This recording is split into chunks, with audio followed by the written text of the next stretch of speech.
lang yung sa akin. Kasi lahat ngayon, siyempre gusto natin kilatisin yung mga taong susuportahan natin sa 2028. It's just, ako kasi, I will support whoever na mga tatakbo, okay?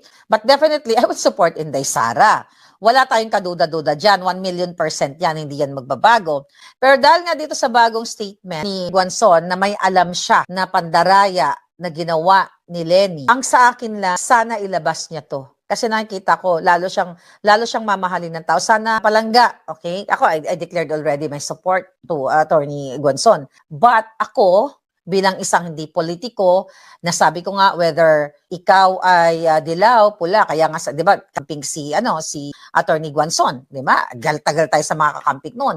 Pero ako, natuwa ako sa kanya dahil nga nanindigan siya as kakamping na talagang yung pagtuligsa niya sa mga magnanakaw, sa mga Marcos, since, sa political career niya, nandoon yon. But sana, ilabas nyo na po. Okay, Attorney Palangga, Attorney Guanzon, ilabas nyo na kung ano yung nalalaman nyo na pandaraya ni Leni Robredo. Hindi dahil tapos na yung election. Right? Mag-a-agree ba kayo? Hindi dahil tapos na yung 2016. So parang move on na tayo. Kailangan ilabas for fairness, whether ikaw ay kakampik, bangag, kailangan malaman ng taong bayan ano ang ginawa ni Robredo. Kasi tatakbo na naman yung, yung lutang na yan. Ako'y nagsalita laban sa mga bangag. Wala akong inisip, may mga nagsasabi na huwag ka nang magsalita, kasi ganito, ganun, kapapanalo lang ni Bangag Jr. That was August. July pa nga, nagsasalita na ako eh. Kasi yung heart ko, yung paninindigan ko, hindi pa pwede dahil tayo yung nanalo, di ba? Tayo yung Marcos bangag, dahil tayo na ang may hawak ng gobyerno, hindi na tayo magsasalita, tatahimik na tayo. Kasi magkakampi tayo, okay lang. Kasi pinaghirapan natin. Imagine mo si Bangag, since 2015, when I started vlogging from Balikbayan Box and Tanimbala, So, inaano na natin si Bangag. Ako, talagang iniisip ko na, baka na hindi na magbabagoy ng Pilipinas, isosoli nila kung ano man yung mga ninakaw nila. Nagkamali ako doon, big time. Even Inday Sara, nagkamali big time. Pero nung dumating ako sa point na nakaupo-upo pa lang ni Bangag, I realized na nakita ko na pag nanakaw lang palang gagawin ng mga buwaka ng ina, pag-aadik lang pala, pagpapahirap sa taong bayan, tumayo ako, hinarap ko kayo.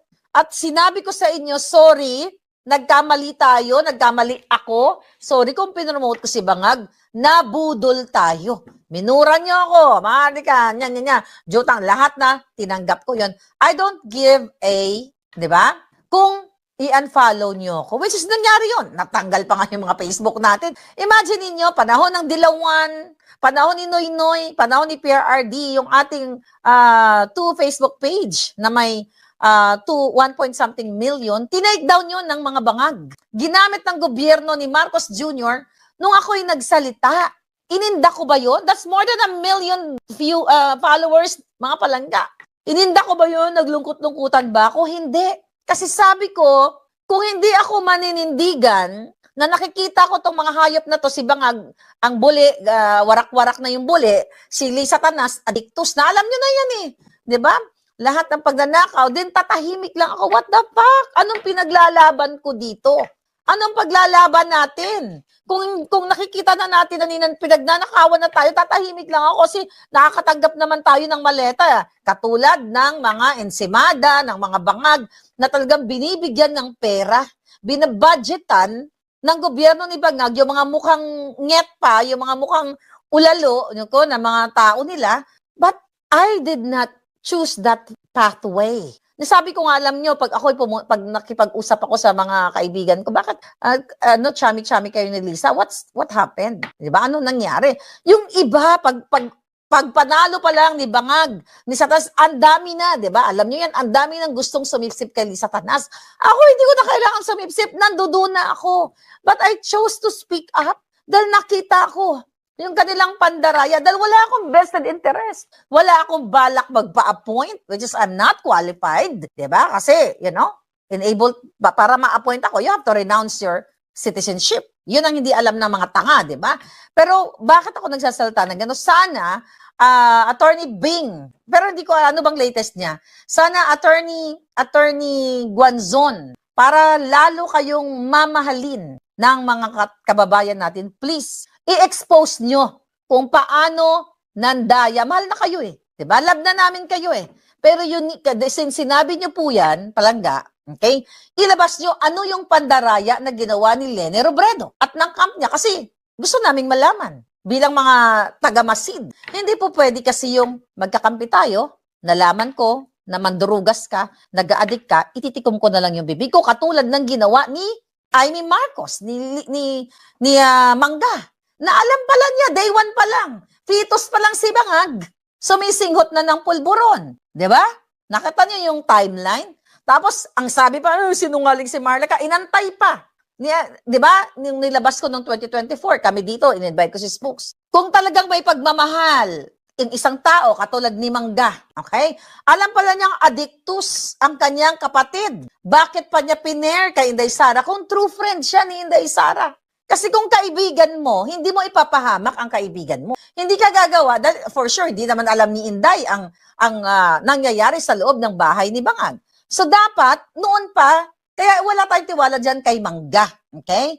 Wala tayong tiwala dyan kay Mangga. Kasi namin niya, vindicated si Marlica. Imagine mo, inantay pa niya. Hinayaan ni Amy Marcos na sindak-sindakin ako ng ulul niyang kapatid, ng mga adik niyang kamag-anak. Siya rin naman nagsabi, buong pamilya ni Bangag ay nagsisingot. Natakot-takutin ako ng NBI, lahat ng departamento ng gobyerno na extradite ako. Dahil sinabi ko, adik yung kapatid niya. Eh, di ba? You know that? Nung nagsalta siya doon sa INC, sinabi niya na ang kanyang kapatid ay adik talaga. So, ayaw natin ng ganun, na mga tatakbo na, alam mo pala eh, na-addict ka, bakit may ganun, bakit hindi ka nagsalita? So, ako, nananawagan ako, para sabi ko nga, na dapat ilabas talaga ni Atty. Maraming alam yan, kasi kakamping yan eh. Ito yung malungkot. Ganito na lang ba yung sasabihin natin? Ito, ano na to na parang, magkakampi tayo ngayon. Kahit na tumutuwad ka, bumabaliktad ka, ninanakaw mo, tahimik lang ako kasi friends tayo. I'm not that kind of friend, okay? So, kaya nga, mga palangga, during mga meeting, even sa Austria, you know that, di ba? Oh, mga palangga ko dyan. Kung pinili ko, kung pinili kong magkaroon ng vested interest to make money, not to make it, to knock out the money, di ba? Hindi na ako nagsalita. So, we want someone, okay, na maupo sa kahit anong departamento, kahit anong posisyon sa gobyerno, na talagang ang puso ay para sa Pilipino pangkalahatan, hindi sa personal na interest. So, tutusin, di ba? At my age, prime, ako dapat yung, katulad ng mga, alam nyo na, mga kumamal na ng pera dyan sa Bangag, di ba? Nasa edad ko pa lang na parang, hindi pa ako totally accomplished sa buhay ko na na-reach ko na yung, well, I feel like na-reach ko na yung tugatog ng tagumpay in terms of happiness, di ba? Kasi iba-iba naman yung definition ng happiness sa atin.